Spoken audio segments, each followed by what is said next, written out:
TV. You can watch that channel. I'm going to record my part, but they wouldn't see you. Right. But you can relate to it later. One of the thing I learned was like you, right? Like I had like tough relationship. I didn't come here, like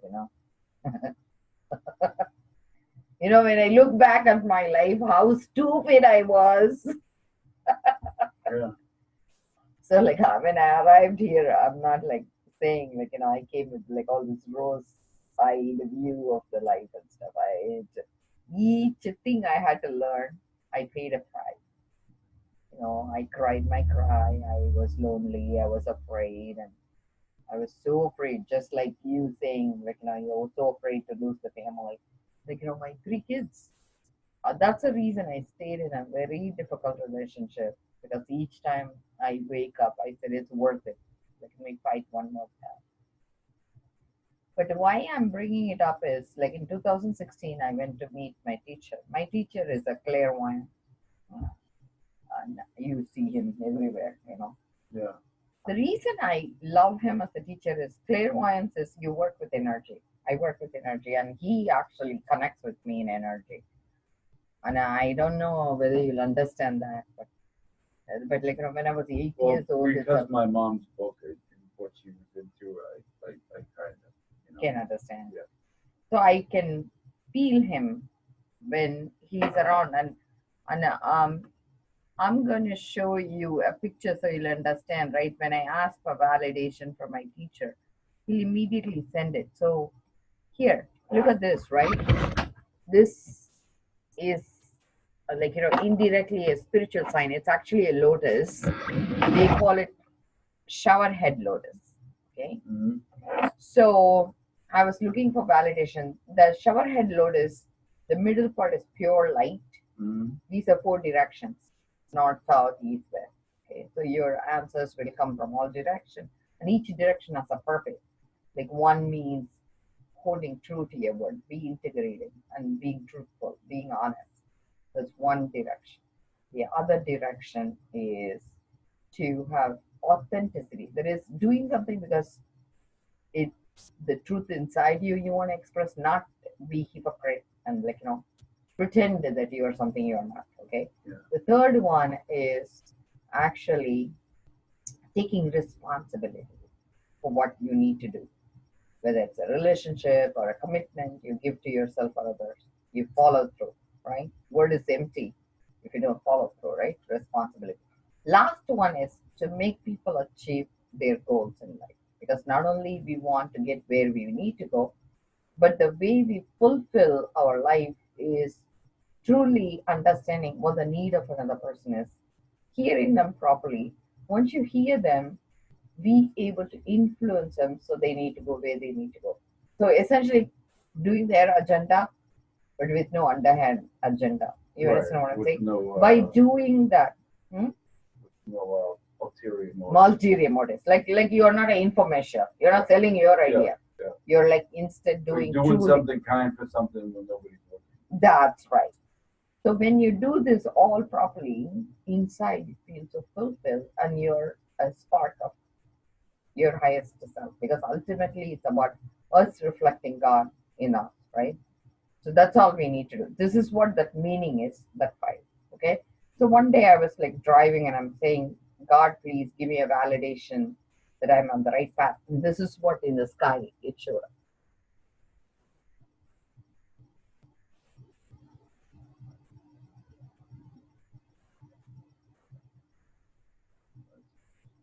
Right?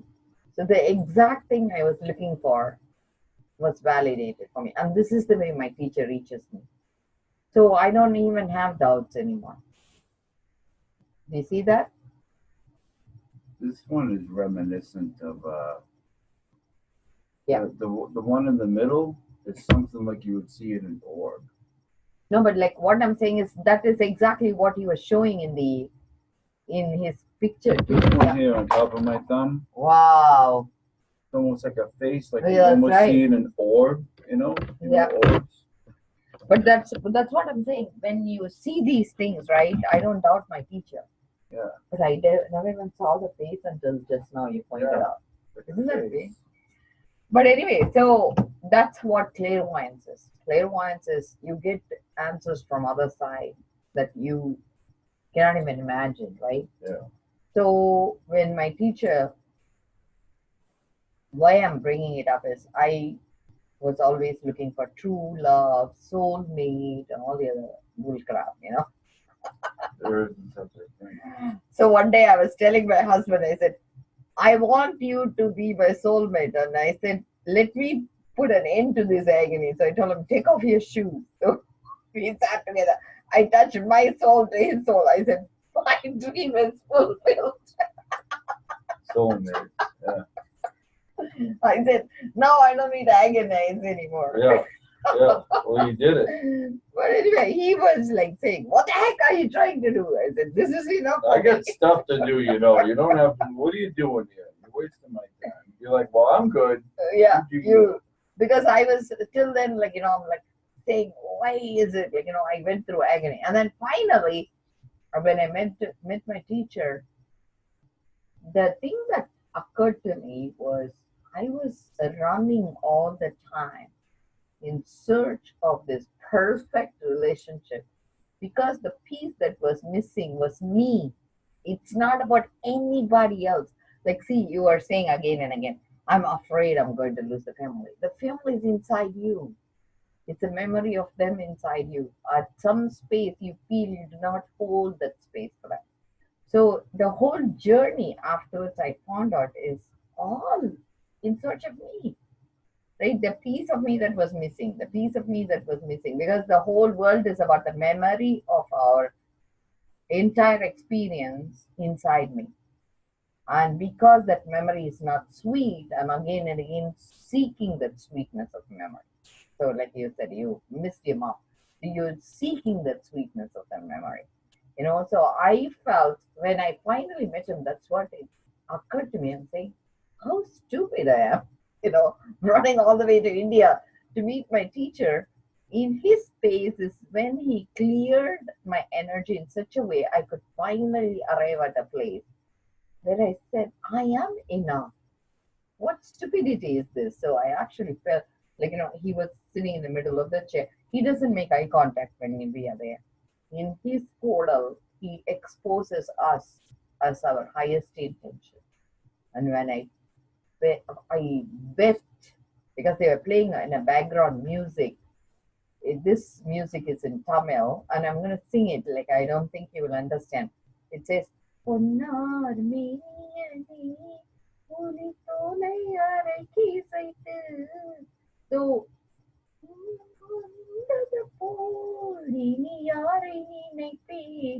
which means the body that's made with a golden hue. You're wearing a tiger skin on your loin, and in this world, who would I think of except for you? And this is like a divine song, but when they played it, this guy who originally sang it was in I don't know whether it's 2,000-year-old song or it was a very older song, but it hit me in such a way. That's the true love I was looking for. And I found, and it is sung by a saint to God himself. But that's a space I held, and I bet finally understanding it's God I'm missing. But then slowly my teacher started working with me every week, like Sunday class, every Sunday. And one Sunday when he said, oneness space is the space you declare as you, whether it's in your body or not in your body. And that space is a pure cosmic consciousness as an expression through you.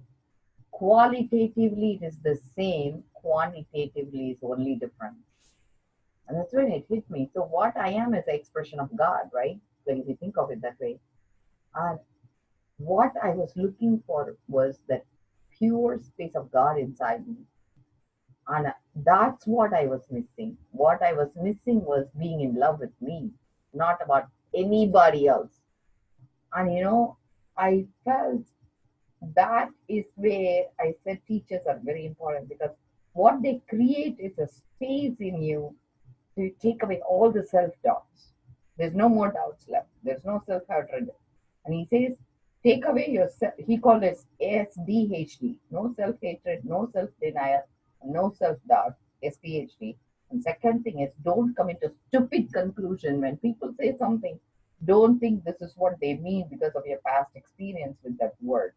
Instead, he says, be open and listen to what they are saying from the space they are holding for you. So, what I can tell you is when your girlfriend says, I want to go with you, think of it as your little puppy saying, please, dad, don't leave me alone at home. I'll be miserable without you. Instead of saying, she's controlling me, she doesn't want to go out with me. That's not what she means, right? Yeah. But that is only space you can hold if in case you're healthy. But if you are equally in a stress and you want to get away from her, you cannot arrive at that space. So you need to go to that space where you can hold it. So no matter what crap she sends at you, you're going to be loving.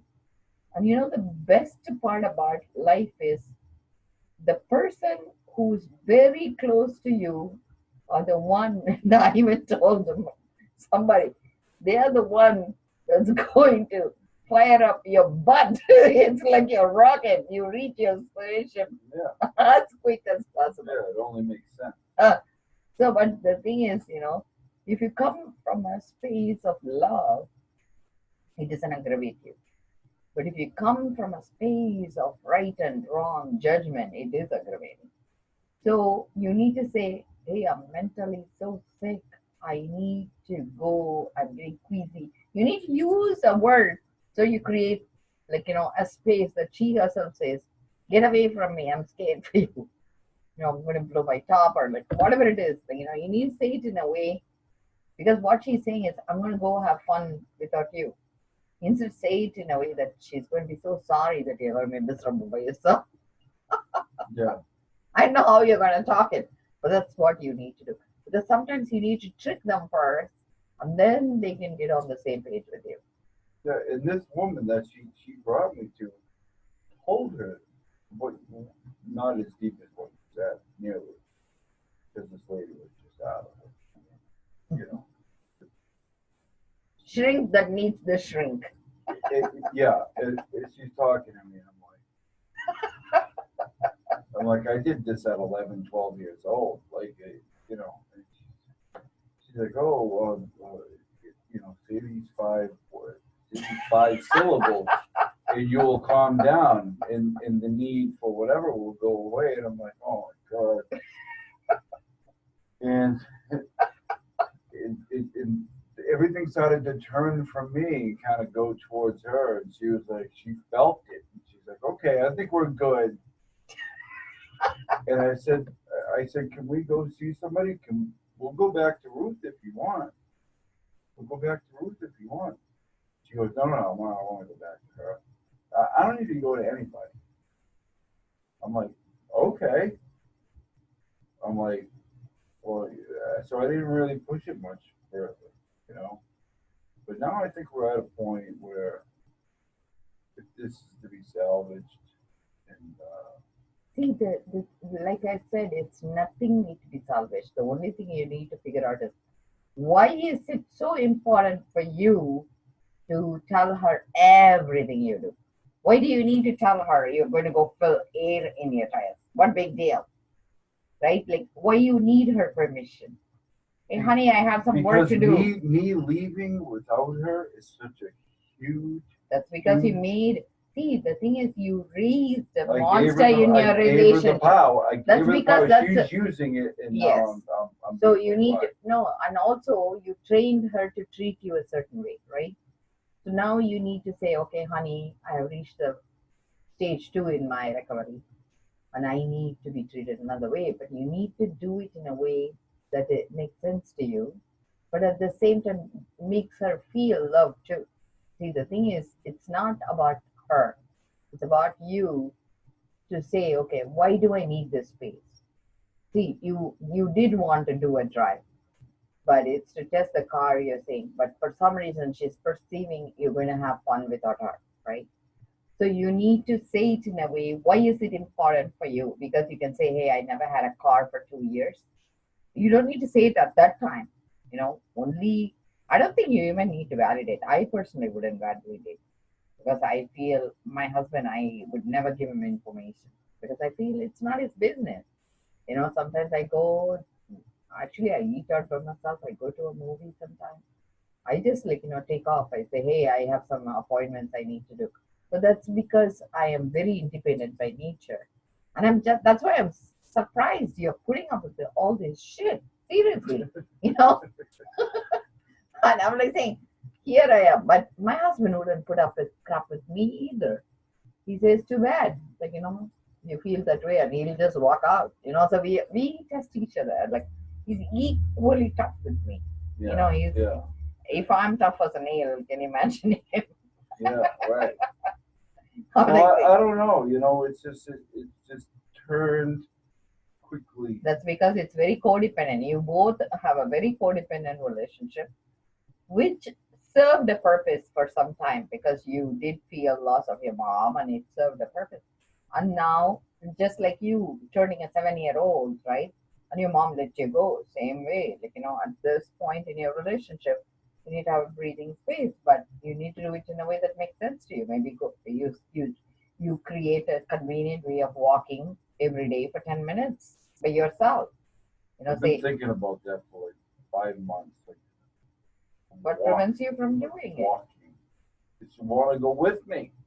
Yeah, so one of the rules you can say is you can go for the walk with me, but it's going to be a silent meditation. I don't want to talk.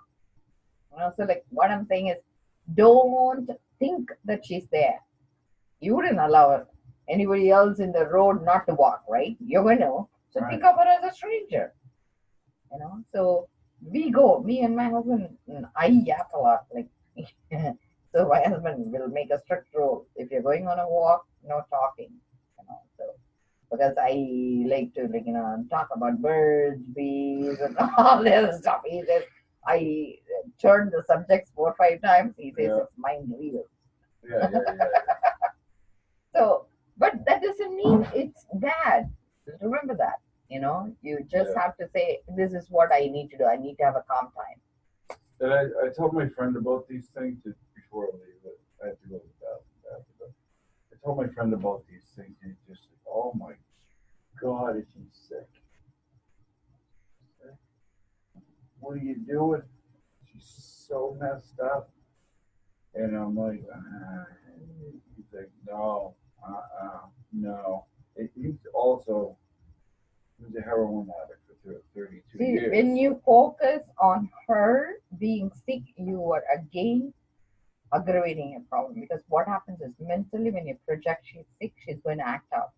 See, what you're sending is, I think you're sick, Right. abuse me more. But So instead, but I'm not sick. Like I'm saying, no, she's not sick. no, It's that's the just thing is, don't engage in that type of, I know, but when you tell like yes, you you're just right. told me, why do you put up with this shit? That's It's right. the same thing that he says, and you know very little about it. He hears about it every day. That's He's right. like, "Are you out of your mind? What are you doing?" So what I'm saying is, like, I understand what you're saying, but when you are talking to her, come not from a space of judgment, come out from a space of what is it I need to feel in me to engage in that relationship. Right. You understand? Yeah. So you need to say, why is it I'm putting up with it? Right. So try to unravel that part, even though you say I don't want to lose that family and stuff. But the thing is that family, are they going to stick by you whether you're together or not? If they're going to be conditional relationship, you don't need them. Oh That's God, not if we family. broke up tomorrow, I'd probably never see them. So you don't need that type of family, even if they're good to you. Okay, they're not family then. They are just circumstantial relationships. Right. Right. Because you can have a Burger King family, McDonald's family, Dunkin' Donut family, Man, family. yeah. So what I am saying is there is a space in you hold, which is also loving space towards her. You need to build that, and you need to get away from the sick space you're holding with her. But for that to happen, you need to cut you inside to become better. Because what we are asking the world to give you is an experience of what it is we need to grow. So if you need to grow the space of being having a family, you need to come from inside holding the space. Yeah. But for that to do, you need to love you first, which means you need to stop doing what you're doing. Because essentially, the way I am seeing it is you are messing up. I mean, this is the way I'm going to say it. And to get rid of that guilt, you are accepting to be treated in a bad way. That is like a negative approach to life. You understand what I'm saying? Yeah. But instead, if you're doing all the right things, you wouldn't put up with it. The reason you are screwing up is because you screwed up. If by chance you don't screw up, you don't need validation from the world. You would not need her to like tell you you shouldn't go there, you shouldn't go here, because you're trying in your mind saying, oh, maybe she'll make me better. Nobody's going to make you better. It's only you.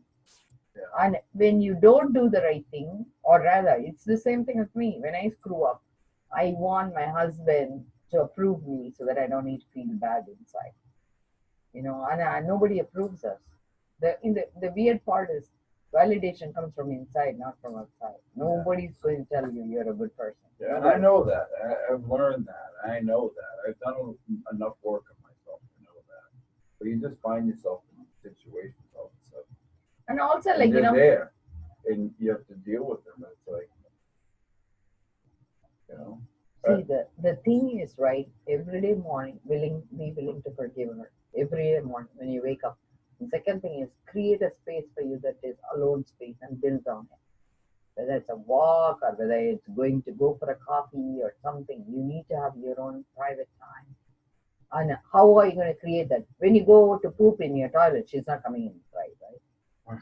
So, like, take a longer spell. Be in the bathroom longer. Sometimes Yeah. I literally do that. Yeah, yeah, And, sit there, read a magazine, like, get away from people. yeah. You need to build your space, alone space. That's the only way. Meditation space or whatever you want to call it. It doesn't matter to me. Yeah. But unless you do that, you're not going to regain power. Looks like you're tired. I gave you enough lecture.